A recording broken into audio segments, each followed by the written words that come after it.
Yep, here you good. All right, super. Well, again, thank you. Great introduction, Michael. It's a pleasure for me to be here with you and for all of our attendees as well. A little bit about me. I'm fairly new to ZoeCon professional products in this region. I came from a company, Gregory Pest Solutions. I started my career as a technician back in 2012, where I really didn't know the difference between Termidor and Towstar. I did notice that Eric is on the call. Eric Ham, a great guy, and Towstar is one of my favorite products, by the way. Shameless plug. But I won't really be presenting this information so much as from a regional sales manager's perspective, as much as it is from a field operator. So again, I've got about 12 years experience, a lot of that in the field. I still do field work with some of our local folks in the field as well, if that's of service to you. I was just out last week on a fruit fly call, and I still got it. There's a little bit of pressure when you join a company like ZoeCon to see if you can actually help people, and thankfully within 5 minutes, yes, we were able to find the problem and solve it. And so I'll talk a little bit about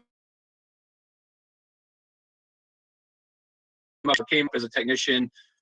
Was really inspired by my general manager. He's a board certified entomologist. His name is Larry Moats. Larry inspired me really. I didn't want to be the bug guy, to be honest. I'm a good cabinet guy. And when I attended new hire training, Larry got up there and he was talking about all the chemistries and all the applications that we would be making for public health and multi-housing and things like that. And so as I was in the field, there were I love commercial work, by the way, love it. I thrive in it, would do it all day. And eventually I became a commercial only guy, but I came then a combo tech with residential, commercial and stuff like that, and then large commercial, then third party auditing. And Larry pushed me to get my ACE certification with the ESA. And, it was pretty daunting. One of our techs, his name's Brad, he went and got it. And so we were a 40-member branch. And so Brad was the only one in our branch to get that ACE certification. So I wanted to follow suit. I studied. I took some classes and got my ACE. And then Brad Baker, our technical manager at the time, hired me on as a technical manager. And I'm telling you, this industry is phenomenal. It has paid dividends beyond what I could ever imagine.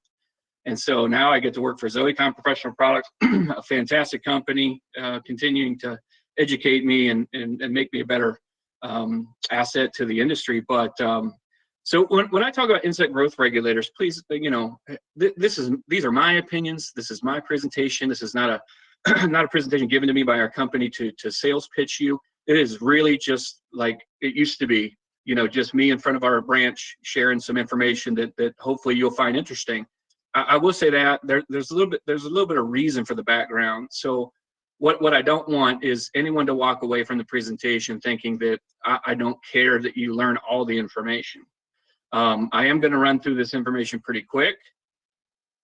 My approach is that I want something for everybody. I want to leave you here with something. If you're brand new, you're 3 months in and you're kind of overwhelmed, I don't want to overwhelm you today. At the same time, if you've been doing this for 10, 15, 20, will add something you've not heard before. You probably won't learn anything because of your experience. You probably know more than me. But at the same time, hopefully something interesting, hopefully something fun, and maybe this will be of some value to you too. So again, I want to give something for everybody. So please, feel free to ask questions. I love interaction. We'll chat about it a little bit later, but I would love your questions. Stump the chump if you want to. So let's get into it. So first of all, just like insecticides, you're not going to have to leave here today knowing, the sodium channel, stuff like that, and disone and juvenile hormone. But I do want to leave you with the impact that juvenile hormone mimics, and there are several. They're very effective. They're extremely effective tools. They're underutilized, in my opinion. I wouldn't do roach work without them.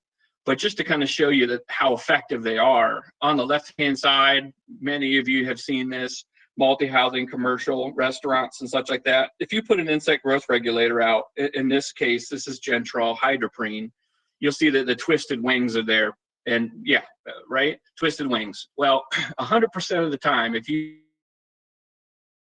have deformed genitalia, so they can't copulate, they can't reproduce. That roach will die of attrition or die from your insecticide. I don't use IGRs alone. This is my personal opinion. I like to tank mix. I've got my favorites. I don't want to start mentioning products, get me in trouble, but I've got some favorites out there that work fantastic with IGRs. So the one to the right, I would ask you in person, and we would kind of go back and forth, but since it's on webinar, I'll just go ahead and tell you that is a flea pupae. So take a look at it. It doesn't even look like a flea, but it is under the influence of pyriproxyfen, Nygaard, Archer. Very effective at low rates. To the right of that, you also have an Indian meal moth. So think of your grocery stores if you do commercial work. I think IGRs are very under. Insect growth regulators, we're a little bit timid to do that. So there are mobile IGRs and there are stationary or crystalline IGRs. Some are mobile, some are not. So knowing the difference between them will help you get control. And I'll run through a scenario later where it was effective. And then bed bugs. Bed bugs, these are under the influence of hydroprene, Gentrol. Again, you can see that the midgut is rupturing out of the side of the insect. These effects, you know, are pretty significant, and I'll show you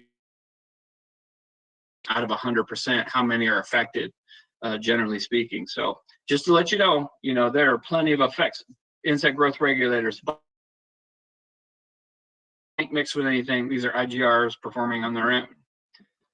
So back in the 50s, this gentleman, his name is Carroll Williams. He tried to isolate where juvenile hormone was coming from. So Gentrol, Precor, pyriproxyfen, Archer, Nygaard, all of these are juvenile hormone analogs. So what he tried to do is figure out where in the insect this juvenile hormone and ecdysone, which is the molting hormone. I do want you to remember that. Ecdysone being the molting hormone, keeping them juvenile, spurt type stuff. I'll get into that in just a minute. I know I was confusing there, but what he did is he tied the head of this moth caterpillar, and it didn't pupate. So as it was just beginning to pupate, he tied its head and tied its abdomen, and you can see it did not pupate at all. But what he did is that he waited, the bottom image, what he did is he waited a few days as it was pupating, tied it behind the head, and then tied it behind the abdomen. And the front half pupated, but the bottom half didn't. And that goes to show you that the juvenile hormone and the molting hormone are working its way through the insect's blood there.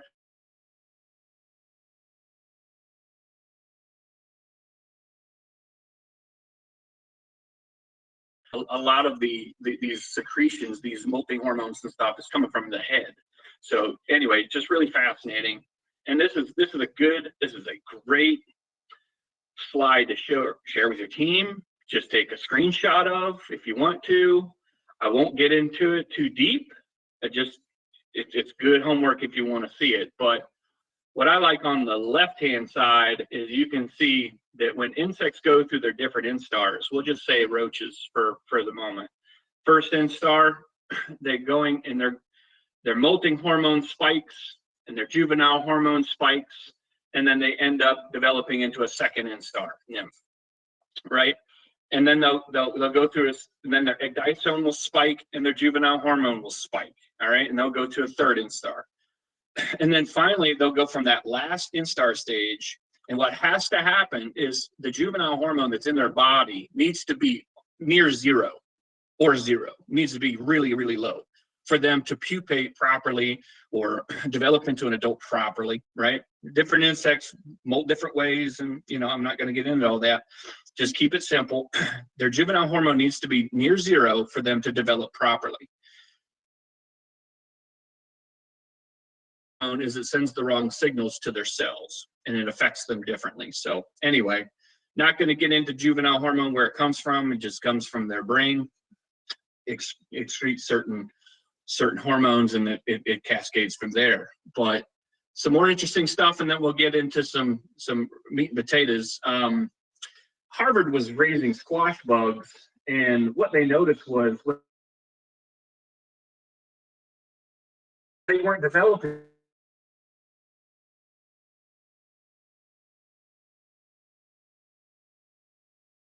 growth regulator or growth hormone inside the paper towels. Spinach. So when insects are feeding on spinach, the plant is trying to protect itself from being eaten by developing the insect a little bit faster to get it out of that eating stage into a non-feeding stage. It's kind of like your Indian meal moth, right? Your little caterpillars are out eating all the food, and the adults don't feed at all. It's kind of the same mechanism with spinach. So anyway, this one has to be balsam fir. It has a lot of insect growth regulator in it, and they were noticing their squash bugs weren't developing properly. And then it was a mad rush of isolating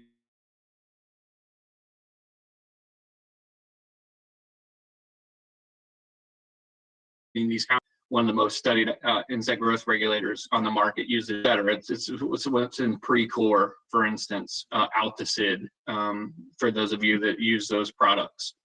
Not plugging them, just informing, okay? So IGRs do affect pests differently. Gentrol doesn't work on everything. Nigard doesn't work on everything. Precor doesn't work on everything, et cetera, et cetera, et cetera. Even Novaluron, it's in our termite baits and stuff, these chitin synthesis inhibitors, CSIs for short. They all have different effects on different bugs. So like silverfish, not much going on there. You won't see them on many of the labels, certainly not Gentrol or Precor. Since I represent them, I know for a fact. But it does, like Gentrol, has a tremendous effect on roaches and bed bugs and such like that. So it just depends on the insect, and different insects are affected differently. Like sawtooth grain beetles are more affected by methoprene than they are hydroprene. So again, I don't want to complicate this because it's already complicated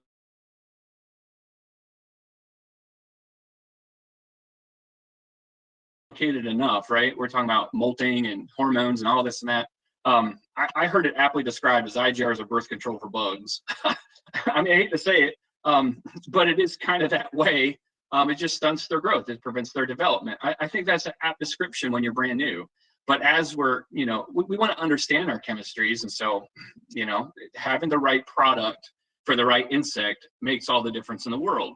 If you knew that pyriproxine didn't move and hydroprene does, you would use it for certain things. But if you knew that Gentrol can't be used outside, you'd use Archer, right? So the more that we learn about these IGRs, the better we can utilize them.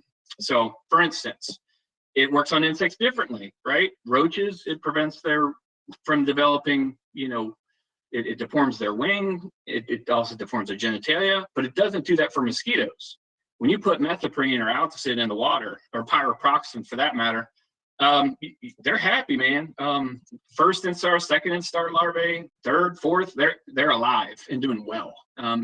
They'll pupate for the most part. They'll pupate and be normal, but when they go to eclose or emerge from their pupal case, their cuticle is very sticky, and they don't emerge properly. So, picture on the left, this is methoprene. This mosquito, you can see he's got two trumpets at the top. He's got a siphon at the bottom. He's not developing properly. He's trying to pupate, is what he's trying to do. He's going from a fourth instar larvae to a pupa, and he got stuck. He's dead. On the right there, you've got a mosquito that is trying to emerge or eclose, and it's stuck to its pupal case. That mosquito will never bite a human. And so that's what happens with pyriproxyfen and methoprene are in the water. Insufficient, like parts per billion, like two to 3 parts per billion, it'll do that. So very low rates. As you guys know, insect growth regulators not only affect the adults, and you're like, well, it doesn't really affect the adults. Well, it does. It does. If you spray a female roach with an insect growth regulator like pyriproxyfen, all right, it will harm her ability to lay eggs, viable eggs. She will struggle. Yolks won't develop. So when we say that IGRs don't work on adults, be very careful.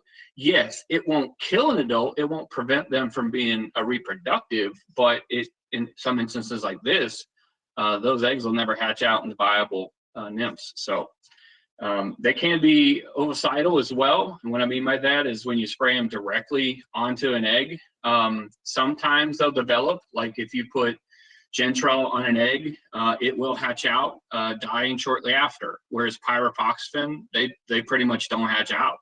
So it just depends on how early you get to this egg. You can't make broad statements about this and saying, oh, it kills the eggs. You can't really say that because this egg is more sensitive in its early development than later in its development. Like if you catch it really early, like how do you time an egg? Like how do you do that? You really can't. But you spray an egg, if it's been sitting there for a few days and it's getting ready to hatch, it's almost too late. But if you catch one that's really early, then you might have some benefit. So again, just try to think outside the box. Our IGRs do a lot for us that we didn't really consider. So let's do some talking points real fast. IGRs have extremely long residuals. This was impressive to me as a technician. Like when I'm applying my insecticides, and I would mention them, but I won't for the sake of leaving somebody out. But my insecticides, literally 28 days, maybe a little bit of like a month and a half, depending on the environments that they're in. But insect growth regulators last like 4 months. When I saw that as a tech, I was like, holy crap, man, 4 months. That's a long time. And then when I saw like Nygaard and Precourt last 7 months, I was like, dang, okay. I was impressed with that. And so they have super long residuals, longer than your insecticide will last. Not only that, but when you tank mix them, which a lot of manufacturers do, a lot, they will synergize with the adulticide, with the insecticide that you mix with it. So if you've got deltamethrin in there, it will help deltamethrin hit harder. And I'll show you some research that we've done on that. It can also reduce resistance, right? So if we're throwing multiple actives in it, it will help us, get a better kill and reduce the potential of resistance. But what I'm not saying is throw the kitchen sink at him.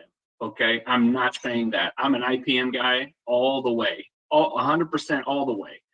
I don't like this kitchen sink approach. I don't like products that have 5 active ingredients because I've hardly ever felt the need to tank mix a contact insecticide, an IGR, 2 different modes of action. You get my point? I just very rarely. And so you're spending a lot of money by applying the kitchen sink. So again, I'm not knocking anybody. I would just try to keep them separate and that way use them when you need them. So hopefully I didn't, soapbox, I get it. Sorry about that. IGRs do reduce population rebound. So what we noticed pre-COVID was that there was a big stocking up of insect growth regulators as restaurants were closing down. Technicians went in pretty heavy with IGRs and was able to kind of help their restaurants float their services from monthly to quarterly, from quarterly to biannually. They were putting a lot of IGRs out there and preventing big rebounds, even though they weren't getting that revenue. So anyway, it does do that. I've seen it in the field plenty of times, and I've got a story to tell you about it.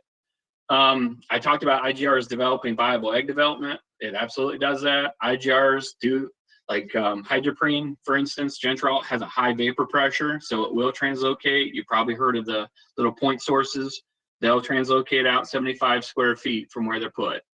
All I'm saying, I'm not selling the product. I'm just telling you, it's just a different product. It's volatile. You're gonna smell it. You put it behind the fridge, it will translocate into that motor housing without them even having to touch the product. That's worth talking about. It's not worth selling anybody on, but it's certainly worth talking about. Sometimes IGRs are the only solution. I will show you an Indian meal moth situation where, for the most part, it is. And then I did talk about them being good larvicides and ovicides. So this is a study down in 2012 that showed deltamethrin on bed bugs. Bed bugs are a hot topic right now. It just goes to show you when you add an IGR to deltamethrin that they are a little bit more susceptible. And you, well, okay, how does that happen? And I'll explain it. So insects, humans, we all have this enzyme called a P450 enzyme. It is what breaks down things that shouldn't be in your body, basically. So if you're taking Tylenol, you take 2 Tylenol, P450 enzymes break it down, and that's why you got to take it again 4 hours later. Okay. If we didn't have that, all kinds of toxins will build up in our systems and we'd be toast. Okay. It's a very good enzyme to have. Some insects have more than others. Fruit flies have an abundance of them. Roaches have an abundance of them. Bed bugs have an abundance of them. So if you get bed bugs with a lot of these enzymes, it will break down chemicals quick. But when you add an IGR, their bodies are so busy trying to fight the IGR that it allows the insecticide, in this case deltamethrin, to get to its target site and do its job. So it's just overwhelmed with the dual actives. Even though an IGR really technically, doesn't kill the adult, it can bind up those enzymes to let your insecticide do it. So for what it's worth. And again, guys, this is marketing material from the company. Take it for a grain of salt. I don't like this. I don't like the slide because it's not real. It just kind of goes to show you like a demonstration. These aren't real numbers from an account, but I will tell you from personal experience in a certain restaurant that I absolutely saw this trend that you don't get that rebound effect when you have an IGR. And I'm not talking about Gentrol. I'm talking about Nygaard. I'm talking about Archer. I'm talking about Novaluron. I'm talking about any insect growth regulator. When these insects are exposed to it, will prevent that big rebound effect. So if you're going in there with your favorite insecticide, and I've got mine, it really will help you drop these populations to little pockets. Okay. I'll tell you the story later, but another thing to mention is that when these insects are exposed to IGRs, they become a little bit more aggressive in their feeding and in their foraging behaviors. So if you got insect monitors, they'll be a little bit more active. Now, what I don't want you to hear is that they'll be traveling from the back of the restaurant to the front of the restaurant, or from a piece of equipment to a couple pieces of equipment down the line. Most of them are non-repellent, and that's important. I like non-repellent insecticides. I like non-repellent IGRs. They go hand in hand. They don't run roaches. That's important to me. But it does increase their foraging. Now, I will say this. A gravid, which means egg-carrying female cockroach, German cockroach, doesn't eat that much when she's carrying. IGRs cause her to abort that egg and to start feeding again. Okay? German roaches are good moms, so they tend not to drop that egg until it's ready to hatch. But she will abort it early and get to feeding again. So again, if you've got insect growth regulators out, you've got your insecticide out, and they're foraging, they're more likely to pick up your insecticide residues and kills them that way too. Now, it's not a dramatic effect, but it is a subtle effect that will benefit you. A little break. Whoever did this was brilliant. I don't know if you like dad jokes. It is what it is. It's Yankee dry humor is what it is. But it's a cockroach on the right, and if you can tell, she's got the wings, the twisted wings, the long hair, the curl hair. Anyway, it's kind of shows that she's under the effects of this birth control for bugs. Anyway, she's handed it to the other mom, so this stuff works. Anyway, I don't know if you find that funny. Hopefully you did. Changing gears on you.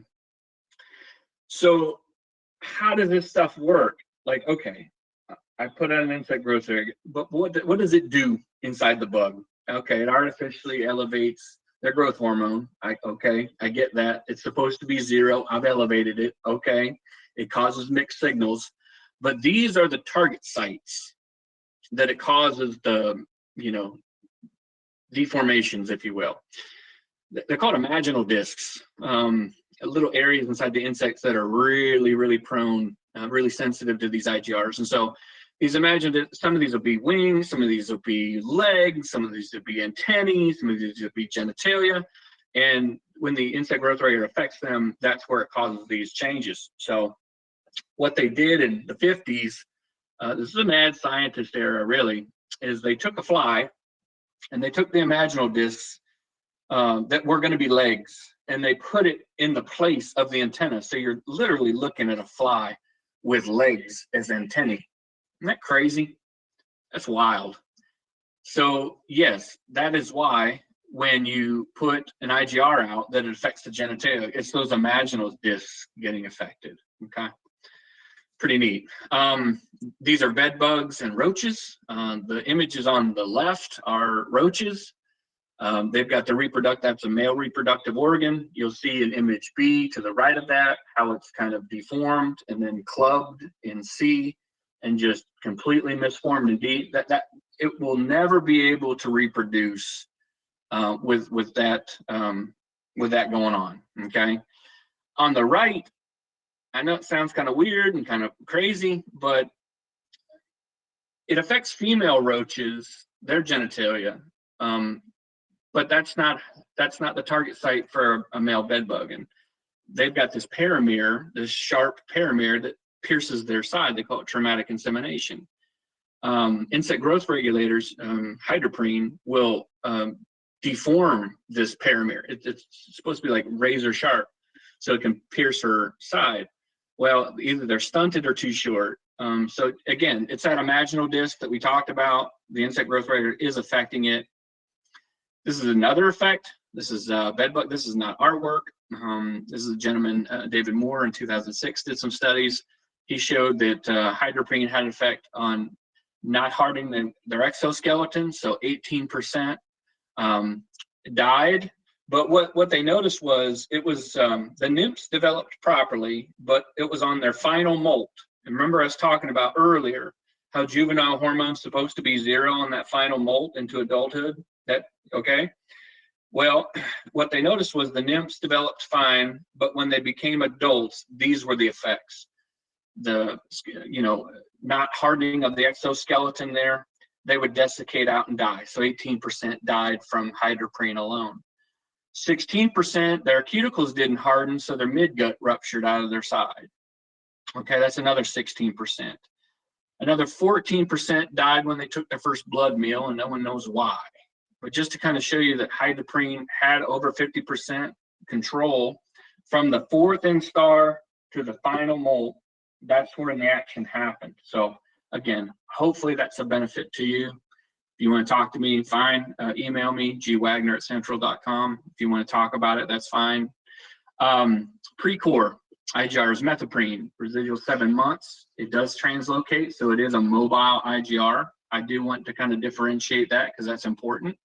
Is non-staining, highly specialized for fleas. Methoprene is also used in different markets, like Altlicids used for mosquitoes. It's methoprene. Indian meal moth and store product pest is called Diacon.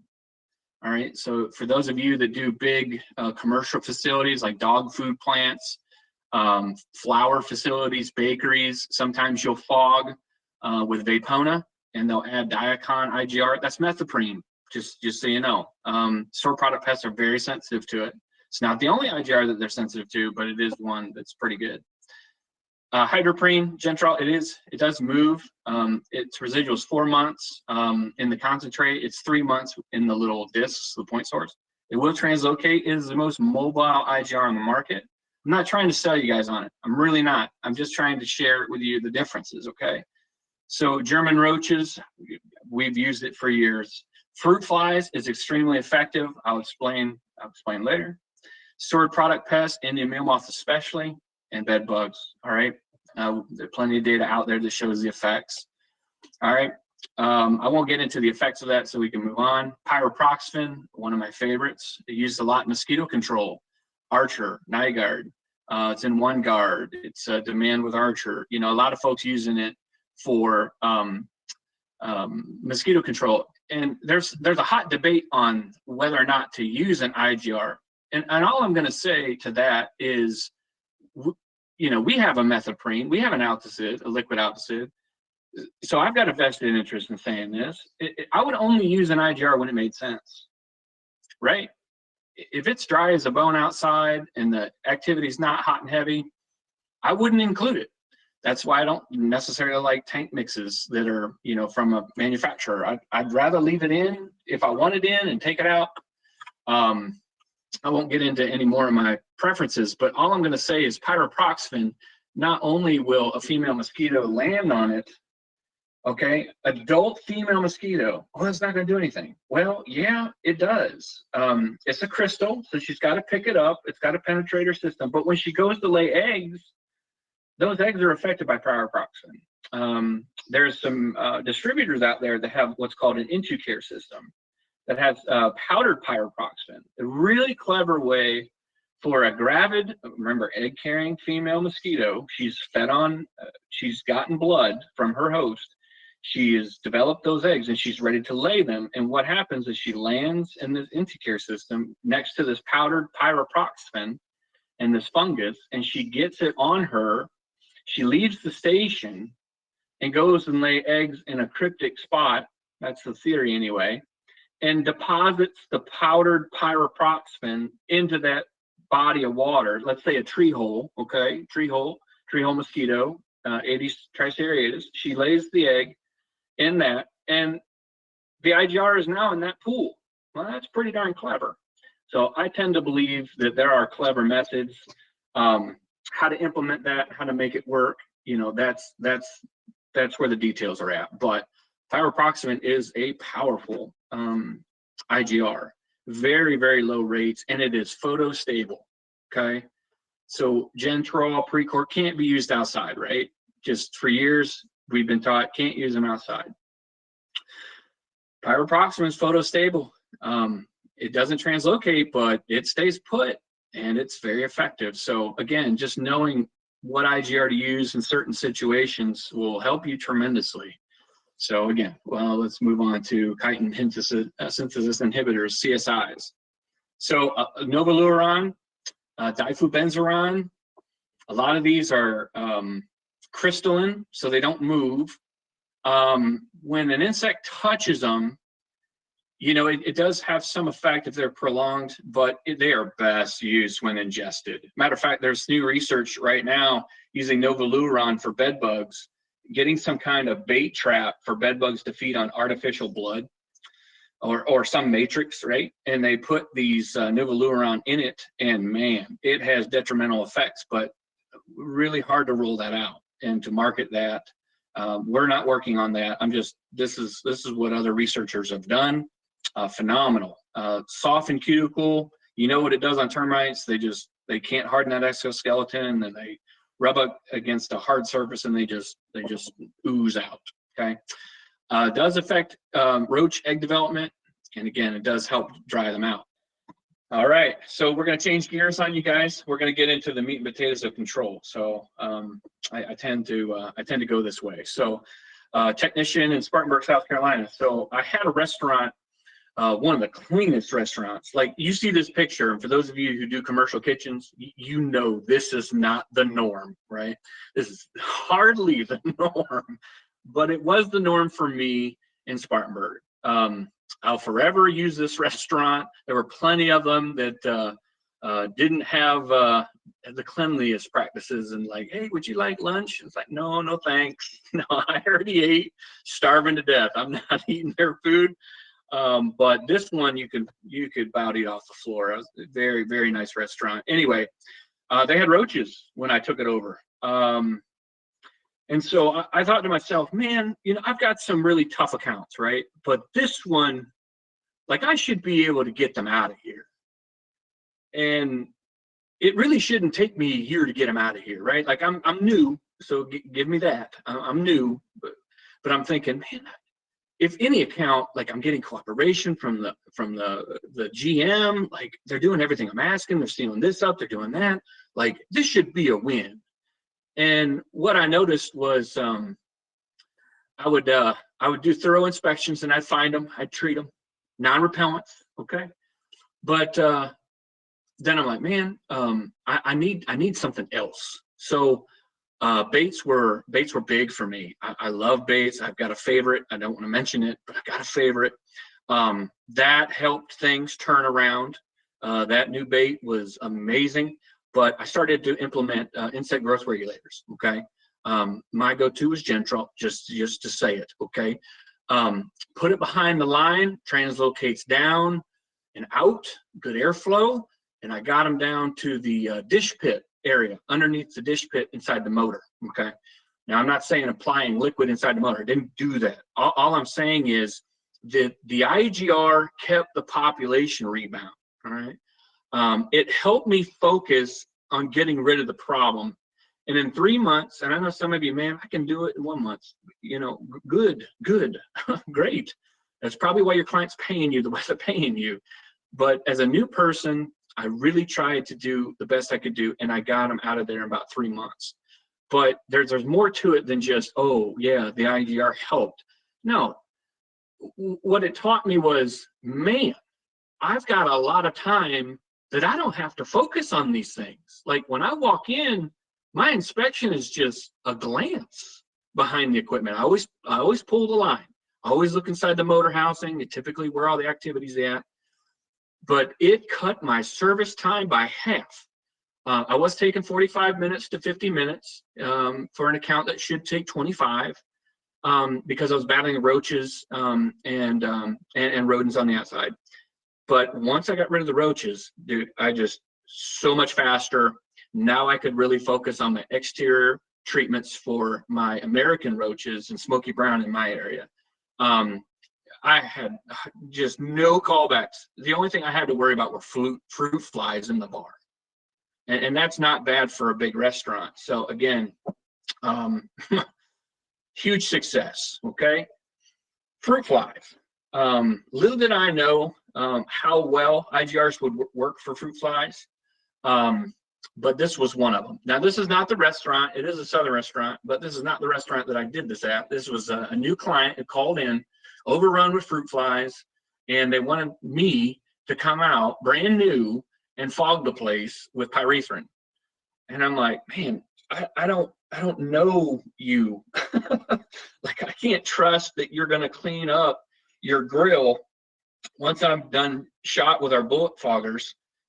Like, I just don't think this is a great idea. And maybe now I would have done it. You know, I would have sent preps and all that, and I could have done it. But at the time, man, I just didn't feel comfortable with it. So what I told him to do was he really needed to dry it out. It was soaking wet. He just left water on the floor and it got behind the tile, and you know what I'm talking about. But I said, man, you really need to dry this place up. I tell you what, I can't fog the place because I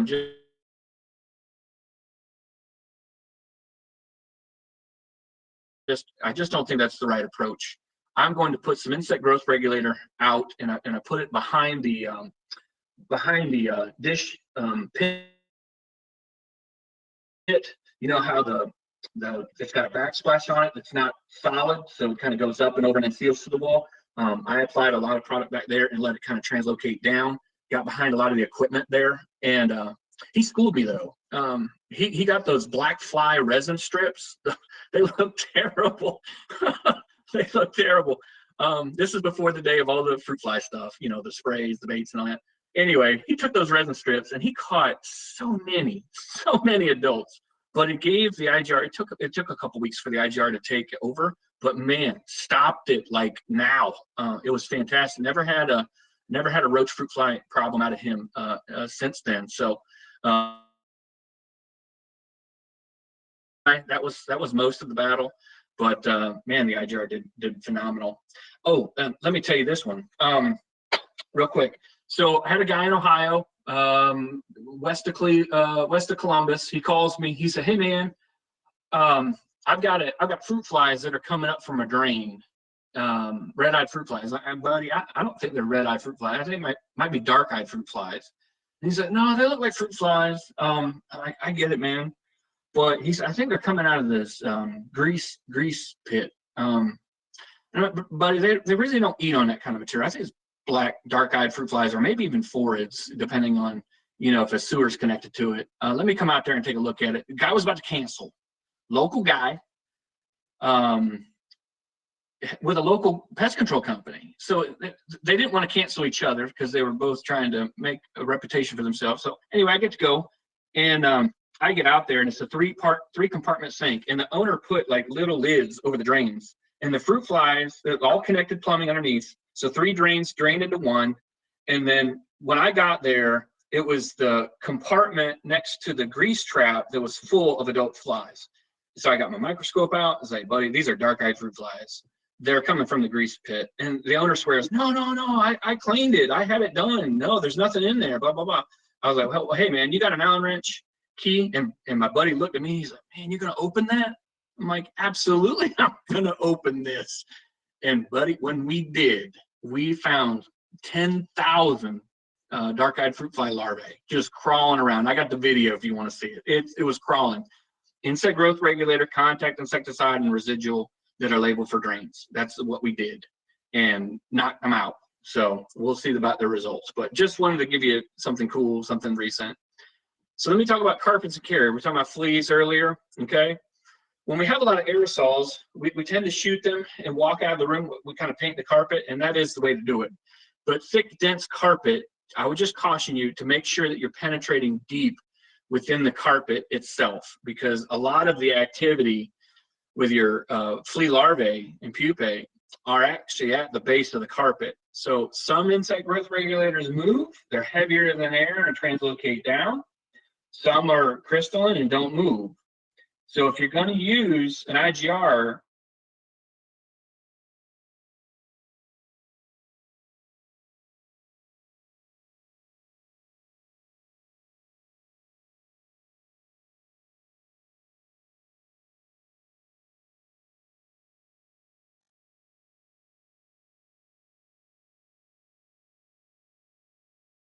concentrates, because I can adjust the amount of water that was getting my product down to the target area. So if I'm using NiGuard, I put enough water to drive the NiGuard down to where they're at. But in an aerosol, it's harder to do that. I'm not saying it's impossible. It's just you have to be straight up and down. You really have to work the carpet to where it's standing up, not laid over. So anyway, I'm not saying you won't get a good kill. I'm just saying that you'll get better control, with the IGR and everything. You just have an understanding of how it works. You'll drive it to where they're at. You'll get great control. All right. So I am picking on Purina Beneful. I get it. For those of you that do grocery stores, or you will know, this brand, again, not going to throw them under the bus, just saying that whenever I had a problem in a grocery store, it was typically near this product. I think it has to do with the bags. Indian meal moth larvae love to get into the folds of these bags. And so how do you control bag number 3? Like if you treat the shelf, you remove all the product and you spray the pegboard behind it, and you spray the shelf, dries, and you put all the product back, and the Indian meal moth female lands on the bag, the 3rd bag off the shelf, how can you can't spray the bags. But what I would recommend is, while the stuff is off the shelf, if you sprayed with hydroprene, okay, on the underside of the shelf, it's mobile. It's a volatile down, and you'll get adequate control on the bags just from the IGR. It's cooked. There's insecticide on the shelf. So sometimes knowing the difference will help out tremendously. All right, there is a negative effect if you want to think is negative. So if an insect is exposed to IGR, like a flower beetle, warehouse beetle, sawtooth grain beetle, but in this instance, it's a flower beetle. If it's exposed to an IGR, sometimes it will delay its pupation. Okay, so you see the control at the top. You can see no insect growth regulator and how it pupates properly. Hydroprene is a gentrol. It will delay pupation of this insect. Well, what's the problem with that? The problem is that these caterpillars are still feeding on the material, the flower. They're still in their damaging phase, them pupate. How long? About 2 times, depending on the insect. It is very temperature. It's how much IGR that's in the environment at that time. You know, wind currents through a facility can carry it away, and it's ebbing and flowing. Like, it's very complicated. But the point is, IGRs can sometimes slow this down, and they can be in feeding stages longer, but they will not develop properly. That is the benefit, is that yes, they do stay in the juvenile stage longer, but they will eventually die. And that is one that cannot reproduce and lay eggs. So that's the win. But just so you know, okay. We talked about resistance earlier. This is bed bugs. You can see at the top, it says P450. That's that enzyme we talked about. It says esterase, again, another enzyme. Then you see cuticular protein, ABC transporter, KDR. I'm not going to explain this at all. All I'm going to show you is that those 5 methods, those mechanisms of resistance, there are a lot of bed bugs that show all those mechanisms. And if you're out there throwing your favorite insecticide, you might need to have a different class of insecticide, like a neonic and a pyrethroid. Okay, those are 2 actives that's helping you. You might want to incorporate a dust. All right, that's a different mode of action. That's a third. All right, whether you're using DE or silica, right? You're trying to add. Okay, well, IGRs aren't really well used in this, but again, our research has shown, and take it for what it's worth. All right, for a grain of salt, we're showing that IGRs will synergize your insecticides, whether it's bifenthrin, whether it's imidacloprid, whether it's dinotefuran, right? Whatever it is, it's helping it bind that enzyme, okay, and allowing your insecticide to hit, all right, much harder, much more complete. With the IGR effects, you know, they have their own effects as well. So again, just trying to show you that there is value in adding IGRs to your tank mix, because bed bugs have so many different mechanisms of thwarting you. We need to be adapting to stay ahead of them. A lot of you are using the Sinai Bavaria for your bed bug treatments. Again, these new active ingredients, again, they're always evolving. We're always trying to stay ahead of them. And lastly, it's this. I just want some takeaways for you. IGRs can be pest specific. Archer can't be used for everything. Nygaard can't be used for everything. Precor, Gentrol, etc. Right? The insect, they have different sensitivities. Okay. Midges are harder to control than mosquitoes, so it takes a different dose. Warehouse beetle needs a higher dose than, let's say, a flower beetle. Roaches, very sensitive to pyroproxyfen and hydroprene, extremely sensitive. So you can be general with that. Second point is that some IGRs are mobile, while others do require contact.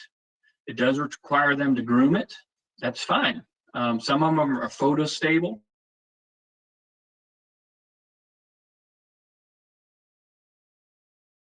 months, 7 months, depending on the product.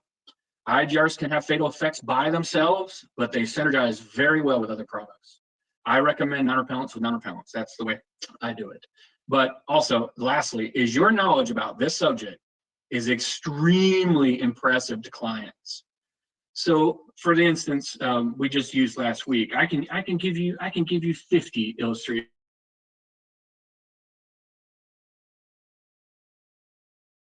When the owner and I met, he was dealing with the fruit flies and the grease trap. All right. When I met him, I think his name is Joe. And I was like, "Hey Joe, I'm Gary. I'm with this pest control company, and I just want to let you know what we did today.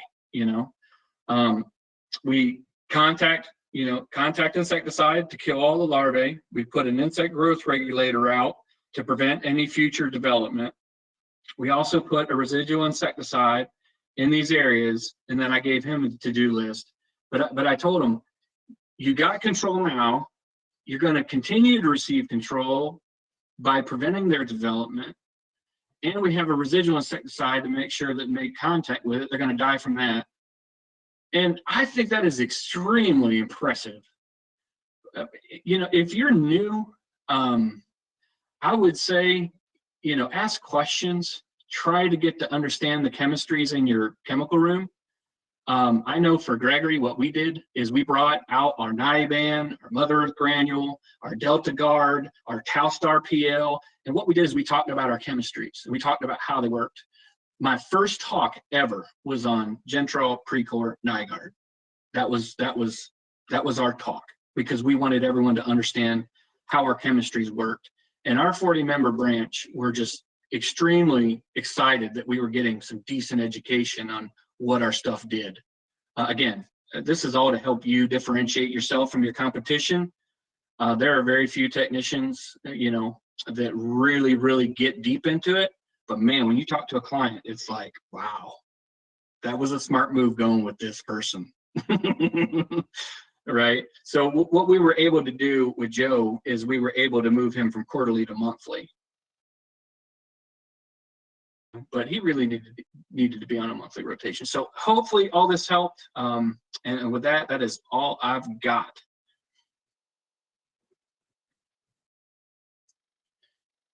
All right, it's all you, Michael. All right, can you hear me okay? Hear you great. All right, excellent. Well, thank you so much. I'll tell you what, this is really great information. I mean, it's, you know, two pests in particular, you know, between fleas and cockroaches that I tell you just from experience can absolutely drive you bonkers with, you know, the small nuanced details of miss one little thing. And I'll tell you, man, you had me on the edge of my seat. I really thought we were going to see this crazy video of all these black dark-eyed fruit flies. And it's funny, I was a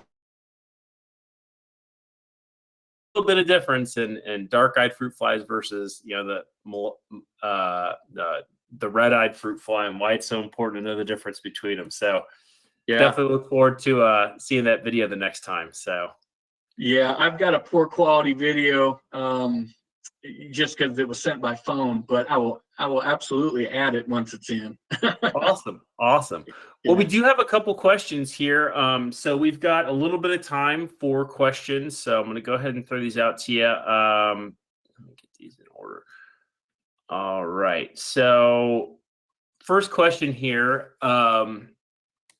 What do you think about using a combination of an IGR and a bait only, as well as cleaning and food storage for cleaning and food storage and food sanitation for German cockroaches? So specifically for German cockroaches, combination IGR and bait only, as well as sanitation.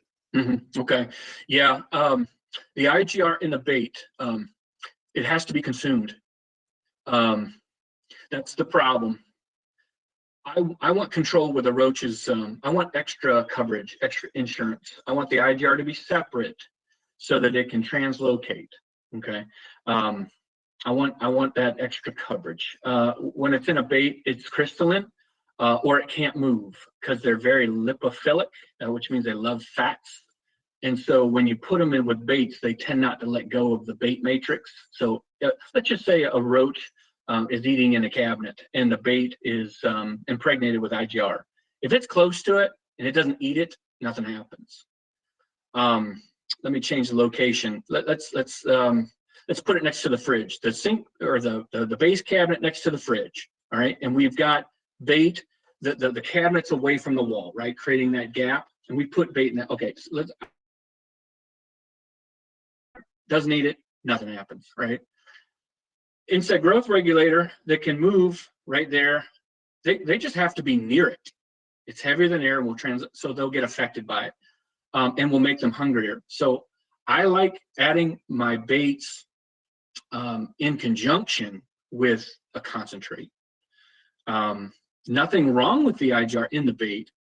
So the idea is they become little point sources. So a roach that eats the bait in the cabinet runs behind the cabinet, the wall, right, the dry wall in the cabinet, and then that becomes a point source of an IGR.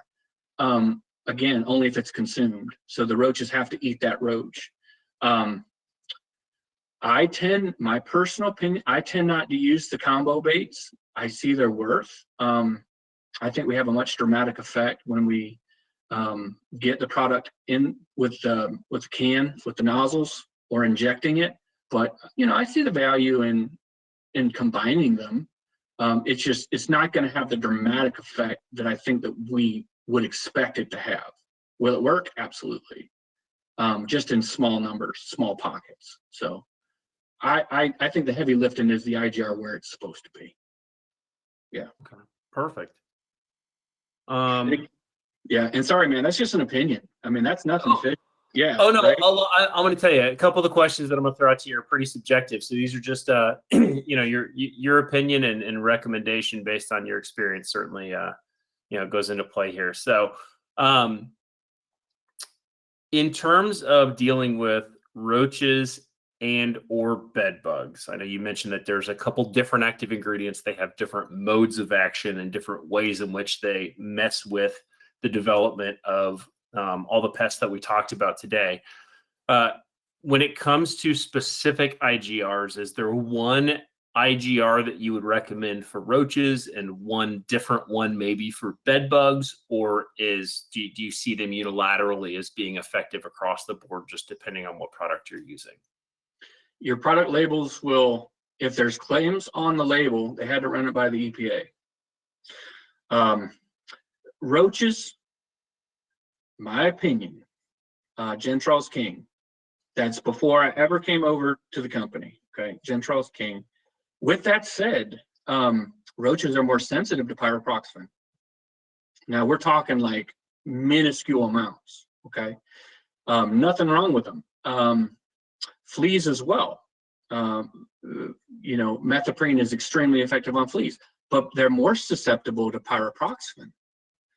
The thing about it is you got to get the pyroproxyfen down to, the immatures, right? Bed bugs, only Gentral is labeled for bed bugs at the moment. It's debated. That's fine. It's controversial. I can talk about it some other time. But we have efficacy data to verify that it's so, at label rates, by the way. But where I see pyroproxyfen shining is that their use outdoors. So if we're going to differentiate like which one for which, a mosquito program with pyroproxyfen, hard to beat. If you've got you need to use IGR in the mulch bed, Archer, Nygaard, gotta be. Indoor pests, again, one moves, one doesn't, but they're all sensitive to pyroproxyfen. It's pretty broad.